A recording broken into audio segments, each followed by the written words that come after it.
Hi, everyone. Hello. Before we get into the conversation, I wanted to just offer a little frame about the conversation because it was recorded in November. I'm only getting it out on the feeds now because I prioritized book research and writing. It's also why you haven't heard from me in a while, but I'm happy to even get this out right now. It makes me happy. So I hope you enjoy it and I hope it's helpful. In the episode, I'm speaking with Ailey Jolie, who is an incredible somatic psychotherapist who has a varied background, as you'll learn from the interview. And one of the things that we talk about is something I've been thinking about a lot: what it means to stay in relationship with your body in a world that is increasingly shaped by technology and AI. And one of the things that she shares that is very thoughtful is around this idea of titration. So that's the natural rhythm of moving out into the world and then coming back into your body and being intentional about that. We also talk about the whisper, which is a concept you'll hear more about since it's also from my book, this quiet inner knowing, yes or no, that can help guide us. And then we explore what happens when we don't reject technology, but we learn to use it without losing ourselves. And so the one thing that I would give you as a little practice during this interview is, as you're listening, notice your own body. Is it tightening? Is it softening? Do you feel pulled outward or inward? That gentle noticing is the practice. So give it a try. Dun, dun, dun. Ailey Jolie, so happy to be talking to you. I choose to do the podcast based on people I want to learn from, that I am drawn to, insightful people. Reading Ailey's Substack newsletter, I have felt that over and over. I would love to hear a little more about spiritual technologist. I don't know if such a thing exists. Oh my God, we're getting right into it. One of my master's degrees was in depth psychology with an emphasis in somatic studies. And we had a class in that program that was around the embodied experience, I think, of metacognition and AI. And I loved this because it brought in this like techno determinist piece into how we speak about the body, the longevity movement, biohacking, all of these pieces that are there. And for a really long time, I had a really strong resistance to being tech savvy in any single way. I was like, no, no, no, no, no, no, no, no, I'm not doing this. I'll outsource, I'll outsource.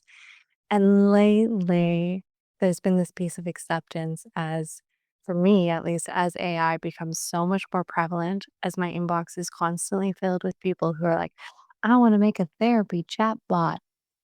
Let's use your voice.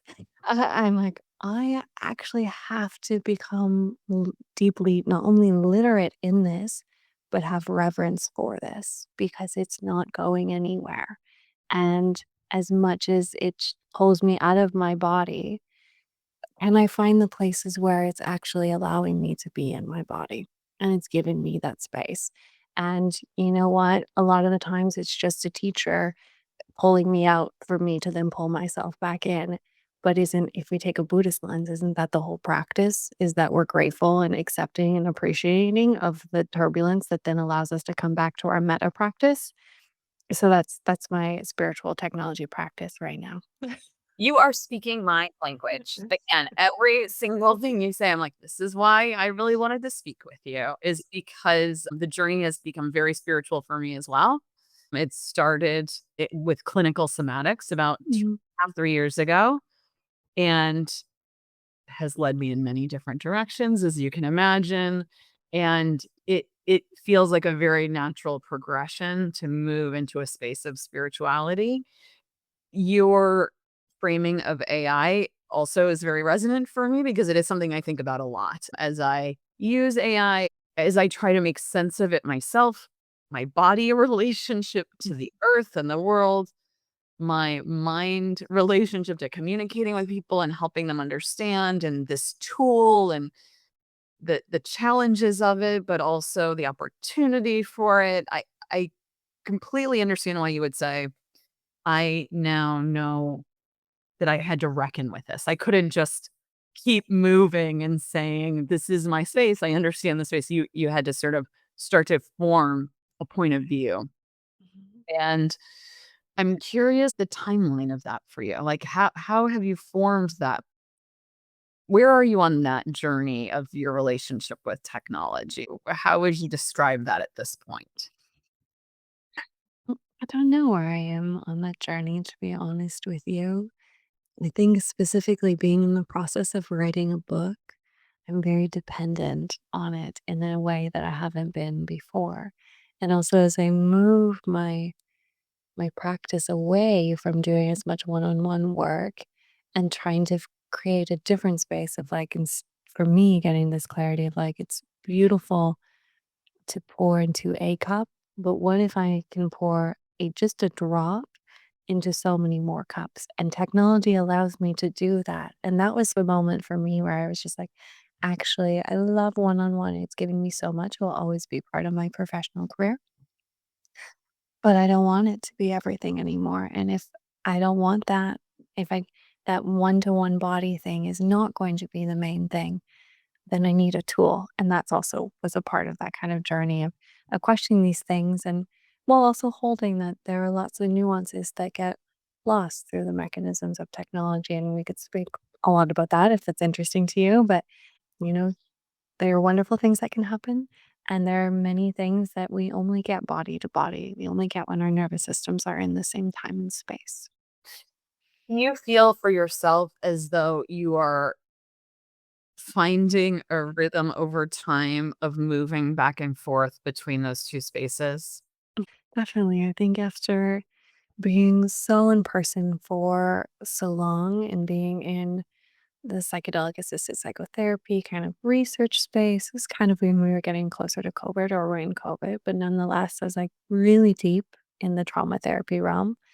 And then also just needing a break from my nervous system and then being a lot online. And then I was like a lot online and like miss the in person. And so I think there's this natural titration. I often invite my clients to think about their relationship with technology in that way as well. Of what is it getting? What are we getting from it? What are we giving? How is it maybe fitting this larger arc of what we need to be in our bodies or to be connected to ourselves, even though maybe in one specific micro slice it looks out of balance. You mentioned that there are times where you move away from your nervous system, and it sounded like that was through technology. Mhm. Is that how you think of it? I do think for me and that and just even knowing we know that staring at a screen for longer than 7 seconds changes our mirror neurons, which changes how our prefrontal cortex is engaging with the rest of our nervous system. We're more likely to go into a parasympathetic state, so or even a dorsal vagal shutdown for people. Knowing that and and coming off of a time where I did a lot of trauma work, so it was a lot of, like, nervous system, a lot of activation, a lot of sympathetic, to then go into the Zoom kind of bubble for a little bit and be, like, very online, very removed, very not body to body, was actually deeply restorative for me, and I had given too much with my physical being and my body being in the room every single day with trauma to then pull back. I very intentionally actually use my invisibility. I had a long time where I wasn't on social media. I have a history as Miss Canada and modeling and a bunch of stuff in the entertainment industry. And I said to myself, when I left, I will only come back into this space. I will only let my body be seen as an image and objectified again. Not that I could stop that before then, but I will only consciously let that happen when I have something helpful to say Mm. and when I can hold the projection that comes with that. And that has been, really only something that's come in the past year and a half where I'm like, actually, I'm really willing to use this vessel and the accessibility that it gives me or relatability it gives me to bring feminist somatics, that intersection, into a more mainstream conversation or just into the realm of pop psychology, which is Mhm, mhm. overflowing. These different worlds, this intersection that you're talking about of the world of sort of traditional Jungian, Freudian, somatic, holistic mind body, and feminist awareness, sort of a social lens on the work. Do you think that that is a natural space that more will start to join in on, that you're a bit of a one of a pioneer set that is sort of showing what is possible for the kind of combination of those 3 things? or 4 or 5 or a million. I don't know. I'm just curious to contextualize for yourself. I think that I am actually that this area that I'm in is again not that unique. If people are really hungry for it, they're like, I really want to learn this, or like, this is really interesting. There is like a whole amazing, abundant realm of individuals and women to learn from. The problem is that a lot of those women, because of the reality of ageism, have been moved out of the conversation when we speak about psychology, and they're not making it into pop psychology. And a lot of that, the wisdom that those women have and they hold and they so generously write about through their clinical stories or how they present is through their own practice and their own processes of coming home to their body, of living a life with sexualized violence or facing ageism or eating disorders or death, and all those things that as we go through life and we collect many more experiences, if we make the conscious choice to alchemize those experiences, of course, there's wisdom. And this is the part of the answer that I didn't like, but I was judging. Because in my context of trauma, I felt, of course, I did have a choice. I felt I didn't have a choice but to, at the age of, I'd been in therapy way before then because, people realized something was up. But, at the age of 20, I very consciously was like, I'm going to figure this out because I cannot keep living this way. This is not a life. I am in so much pain. I hate myself so much. I hate what I remember. I need to do something. And I had this relentless, and sometimes it was not the best drive, like I would say, I know. yeah, relentless, like, I am going to figure this out. This does not surprise me one bit, by the way. You know? I am doing this work. It is, and can I tell you that I know that we are on screens, but I Mm, actually, I mentioned I started this session feeling like fight or flight, signing in, recording, but I can feel a difference in my body mm, talking to you. I actually feel, and there are times where this happens to me, and I find it very magical. In mhm, fact, a spiritual connection, but I can feel the information I'm getting is physical, but like you're safe, you're okay. Like there is that is what we do when we co-regulate, but, like, it's incredible. I just wanted to acknowledge that. mhm, It's really incredible. So, this idea that we're driven, "I have to figure this out. I don't have a choice. I must figure this out." And I must then, once I do, it is very hard, try to communicate it to others. In part, probably for the reason I just described of, like, there is something mm. profoundly healing about it. I mean, just the feeling I have inside of me as a result of this conversation already is enough to just keep me moving too. How does what were the earliest glimmers you had in the early stages of I'm starting to understand or I'm finding things or like the moments where you are like, "God, this is the right path." Like, do you remember a couple of those? Yes, and I'll probably answer your question in a nonlinear way. I can see them now with hindsight as moments where it's like, yes, this is the path. And I can see them that way because they were moments when I said, no, that's not my path. It was more visible when you made a decision. No, No. no. So one of them was when I was just turned 19, I was Miss Canada and had an opportunity to keep modeling and doing all the things and blah, blah, blah. And I just remember sitting at this dinner and like I hadn't gone to a dinner in I don't know how long. It's very sick in an eating disorder. It's sick in an experience of an eating disorder. I just had this moment where I was like, I'm not doing this anymore. Like, this sucks. And I was like, I'm leaving. And like, I got in the taxi. I went back to my apartment. I packed up the stuff and I was like, I'm applying for universities. And it was just such a clear no. I had a similar experience when I made the decision to leave a medical internship. I was like, I don't want to do this. Being a physician, kind of messy, kind of gross, actually not my strong suit. Let's go home. So to have that voice be listened to. The new book that I'm working on, Yeah. a lot of it is about the whisper. I talk a lot about Mm. the whisper. The whisper being what you listened to when Mm. you stood up and walked out, and how hard it's giving me, like, chills to even think about it because I know it's true. I know that you access the whisper at a very young age Mhm. by making some of those decisions. W Do you have a sense of what helped you access the whisper in that way? What was that? I do, and I love that you asked this question because I don't think I've ever phrased it in this way. My older brother was very sick growing up, which is why I experienced a lot of neglect and got left with a lot of precarious human beings. Precarious is a very kind word on my side. And my mother made the choice to pull him out of the hospital. He was supposed to undergo quite large surgery, treatment wasn't going well. And she just kind of was like, I don't think this is right for my son. What is 6 months of him not being in a hospital? I'm going to do what I think is best for him for 6 months.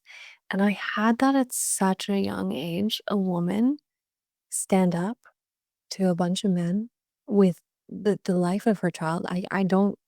Could not imagine how hard that choice was for her and how much that inner voice must have been screaming for her to listen. And I think having that, very embodied experience of watching my mother decide to make this huge choice that impacted all of our lives with my brother, that really gave me the courage to listen to my own and to also know that there was a voice. Because I do think a lot of people go through their life not even knowing that there was a voice.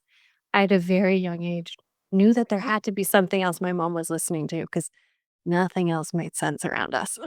It sounds as though this was a powerful decision that she made. This was a powerful listening to the whisper, and it was the right decision for your family. It was the right decision for your brother. So even though there were precarious, to say it nicely, Yeah. people around, there was also this example of something that was very clear and embodied is the only way to put it. Because again, I come back to what do I feel now compared to what I felt at the beginning of this? And that is a disconnect that I had for most of my life and that many people have. They don't even feel. I always describe it like the head is a balloon that's on, sort of floating above and you live up there. Your body's walking around down here and it's just disconnected. So somehow you were able to have that experience, intuit it, feel it, and then it was embedded in you and you could revisit it. You could have that access to the voice. Yeah. And this is lesser spoken about, but I know that I'm not unique because my privilege of being a psychologist or trauma therapist is that I get to hear stories. My experiences of abuse as a child also for me were so harrowingly painful I couldn't leave my body. Like, some people really do. They leave, they're completely numb. There's nothing there. For me, there were some somatic markers. There were some really strong memory points. And this was so painful and so heartbreaking. I never forgot. I never disconnected from that. And I think those little anchor points also then later when I did want to come back into my body, I had these grounding foundations, even though I felt so far away from myself. And at the time, I didn't see the strings or the path back home or that there was even lights still on that path, but there were. And it may be that there are for everyone, but we just don't see them. That's possible. There might be that there aren't for some people. I don't know. Or very interesting to me. I'm always very curious about that. Yeah, yeah. In writing this book, I mean, this Mhm. is really almost a hypothesis to say, I believe, this has worked and for me, and I believe Mhm. this can work, but this is not talked about in this way. I don't know. I believe, a lot of it is around being too smart to heal. So the idea that, you know, the other voice, the whisper is not the only voice that's in there. No. I love other voices. And the externally focused voice that most of us are used to hearing all the time is pointing us in a different direction often, or is, what we hear the most. That's what we access the most. And getting to the point where you can sort of differentiate and be able to understand where the information is coming from. To me, that happens through the body. That's the Mhm. only path I get to this is the whisper. This is what to listen to. This is so that's why that's the approach I try to take and communicate. But okay, amazing, really amazing. What your time you spend your time writing, you're working on a book, writing the Substack, which I highly recommend and will link to. And you also work with clients still? Do you still see people? I do, yeah. So up until quite recently, that was the major part of what I did. And then I've gone through some pieces with my health over the past few years. But also in writing a book, you change. Like, I didn't realize how much it would change me and how much I would absolutely love it. And it just for me, it's been such a beautiful experience, even though it's been quite hard sometimes to get my bum in the chair to actually sit down and write. So the clinical work has lessened and lessened, and the writing has become more and more prevalent. And then just doing more and more online offerings. So, like bringing this work to people in a more accessible way so they can kind of start to be in community and learn. And a lot of the course kind of stuff that's coming out or to be offered is content that comes from the book. So it's this way of also testing the material in the book to make sure that when the book does come out, what has been written is as reflective as possible to the stories women have of their bodies or the stories of their bodies as well. We were talking before I started Mhm. recording a little bit about writing and Mm. the process you're going through of I forget how you put it, but I said, "We have to start recording." Do you remember that moment where you were describing, this strangeness of going back and forth between Totally. idea and then I don't know. How would Yeah, you yeah, yeah. describe what's happening there? Absolutely. Again, my writing process has been definitely not with the parts of me that are like more perfectionistic and timeline oriented and driven. But that's not how this has gone at all. So this was about, I think it was 3 years ago. An agent from WME reached out to me to write this book. And that didn't end up lining up mostly because I wasn't ready to write the book. But as the book process started to happen, I end up at the OBGYN and I go in, we have an ultrasound. She tells me we need surgery. If not today, we need surgery within by the end of the week. These are your options, sweetie. In her very rough and tumble kind of way. And I got out of that appointment and I looked at my phone and there was the proposal contract for the book deal. And for me, I just sat there and I was just like, oh my God, I'm going to have to go through another round of really hard surgery and pain, and the thing I've wanted most is right here. And this whole book is about the stories that are in women's bodies, which means also writing the story in my body. This is the area of my body where there's like more pain and there's more symptoms and there's more disease. And this is the thing I'm being asked to write about. And surgery came out of the MRI. Oh my God, I hate MRIs, but they're like a sacred portal of quietness. And it was like, your contract has been finalized. And I was like, I just came out the sacred tunnel where I just made a deep contract with the universe that I will write this book and I will never see clients again. It's just been this continual dance for me. And of these two things, of like the more I write about being in the body, the more the plot twist is on me in a kind of more meta way to actually be in my body.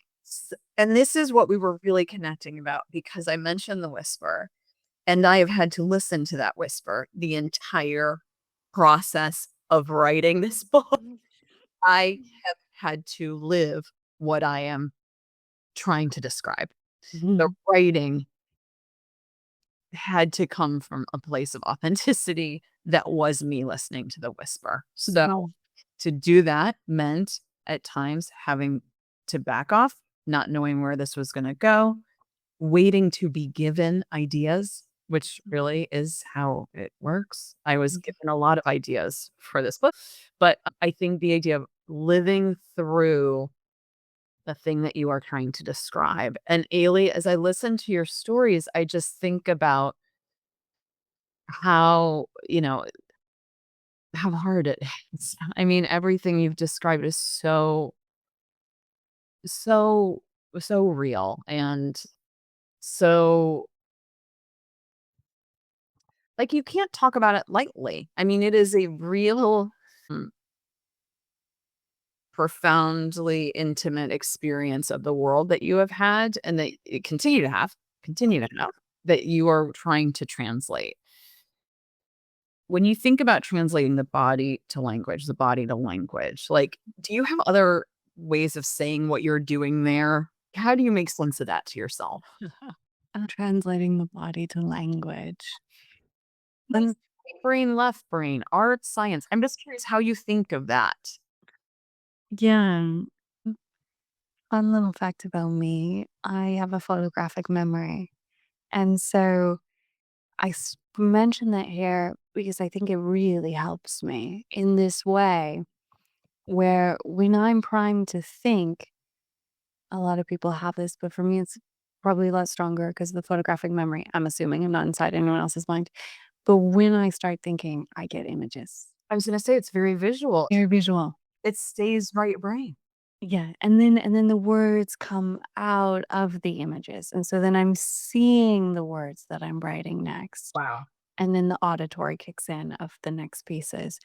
And so for me, like when I, for example, like writing a Substack article or something of that nature, it's like I'll see that the memory or the moment and the words will kind of fall from it. And that is this then for me becomes this continual practice. And you named it there. Like if you read one of my articles, you'd probably be like, wow, this girl has a lot of clinical skills and it sounds like she's probably experienced some trauma. But then when you have kind of and I do that very intentionally so that it stays really inviting for someone and I stay kind of relatively anonymous. But then in the interpersonal, you can't keep that up because as soon as I answer a question, the realness and all these things start to kind of fall out. And it adds kind of a different scaffolding around the work, which is quite intentional too. And this is you asked me that question around making the work accessible. I think there's a lot of people who are saying the exact same things that I'm saying but unfortunately, the listener can't hear them because the energy, and maybe it's trauma, but the energy in which the words are being presented is too overwhelming. And this is the place of alchemizing our experiences is how can we alchemize them and present them in a way if we want to, we don't have to alchemize them and present them in a way where they're actually palatable and usable for other people. Not every person who's been through trauma needs to do that. You do not have to do that. That's just a choice that I've made, and I might stop making that choice one day too. This Our writing process is the most embodied writing process I've ever heard in my life. I've never heard of someone who sees a picture, sees the words fall out, has an audio experience of it. so maybe why it's so chaotic over here. It's incredible, actually. I mean, it's a different form of art. We don't often think of writing in this way, but it is a different form of expression. Yeah, and maybe it comes from my training in dance too, because that's also like how you would train to visualize the choreography, hear the music, then write it out. So it's also quite possible it's just that skill applied somewhere else. Have fun. I feel like with your knowledge, you have given so much and you've been so generous with your time for me too. I'm curious, what can others do for you? Like, what can we give back to you? How do we help support your work? Yeah, so sweet. Following the Substack, reading the pieces that resonate with you, sharing. That Is is the biggest. is your dream to, you know, sort of follow the threads that do resonate where people can, sort of honing that alchemy that in the direction of like more and more people will get it. Like, do you have like a vision of that? I love the question because it's making me aware that maybe I should or that I could. No, you're doing great how you are. I'm just always curious, how does somebody who I see as doing something unusual Mm. make sense of it to themselves? Yeah, I guess the piece for me is all of the writing really comes from threads of writing that I probably started years ago after a client session and I start writing something and then like leave it behind or I'm like that doesn't really fit in the book so like we'll put it over here and there is really no method to it. And that's why when you kind of ask like how could people support me I'm like I don't know. Does the work support you? If the support, I'm supported enough here. I'm doing the thing that I love. I'm removing stories out of my body. I love that. I'm good. I love that. Are you good? You know? Some of my favorite of yours, I loved the somatic cost of not being believed. Mm. I loved why your body keeps choosing what hurts, the neuroscience of familiar pain. And your body wasn't designed for calm. And one of the things that you've shown me is this is such a huge topic with so much to say. I think people might think like, "Oh, that's a small series," but it's like there's almost like an infinite amount of information that I feel like you can continue to dive into. Yeah, it's definitely more of a lens in which we can apply to every topic. And I will always say this with I guess with somewhat of a bracket, or I give this bracket first. I'm so grateful for Gabor Mate and Peter Levine and Bessel van der Kolk. I know all three of them as characters, come with some stuff. We'll just leave it there. But I'm so grateful for them in the essence that they move the conversation around how trauma lives in the body, overwhelm lives in the body, into the mainstream. Were there some women that, in my mind, I think should have been in that front and center based off their work? Absolutely. I will say Judith Herman's name as loudly and as clearly as I can as many times. But there are some other women as well. Those three men predominantly have female audiences. And yet they can't bring into the conversation of how trauma lives in a female body. They just can't do it. And that's not any shade on them. They brought this in there and then that's been great. But when I saw that happening, I was like, well, what's going to happen next? So This is incomplete. I have a pet theory that generationally we have a set of people and then we Mhm. have women that are translating them. There's a new generation of women that are helping translate what this meant. Mhm. And I feel the same way about me. I'm an outsider to the space, making sense of it, understanding it, and trying to translate it. So it's this Mhm. third generation. Totally. Yeah. One thing that feels important to say, one place that always feels like it's missing when we talk about somatics or trauma or healing or being in the body is also just the realm of dance movement therapy. I'm like, there's so much good stuff there that I have learned, and yet none of it has been really translated in any significant way to the other domains of psychology, which I find super fascinating and interesting. So that's another one. If people are ever curious or like want to, they're like, I want to go really deep, go into the realm of authentic movement, dance movement therapy.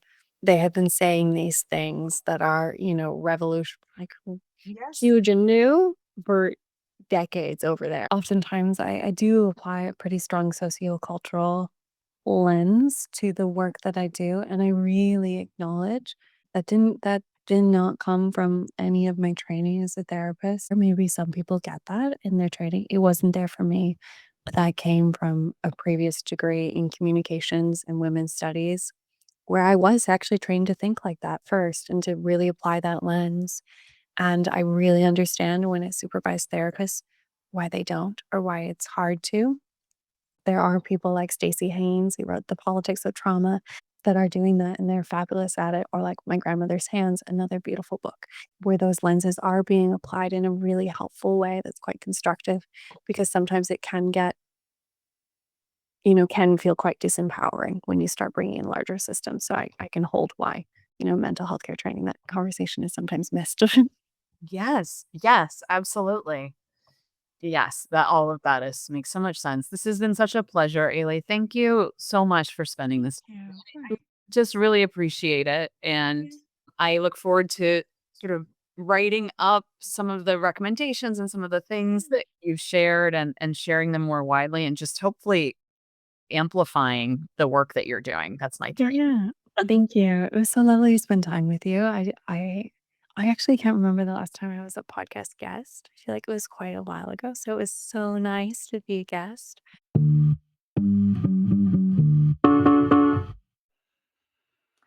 As we close out this episode, I just want to leave you with something simple. Today, notice just one moment when technology pulls you away from yourself, even subtly. And instead of judging that, practice returning. Returning to your body. Feel your feet on the ground. Take one slower breath. Let your shoulders drop. You don't have to eliminate the pull. The practice is the return. So that's what you're going to be practicing. And if this conversation resonated with you, please share it or subscribe to the Beautiful Voyager newsletter. That is where I will be continuing to explore these conversations between body, technology, and modern life. Thanks.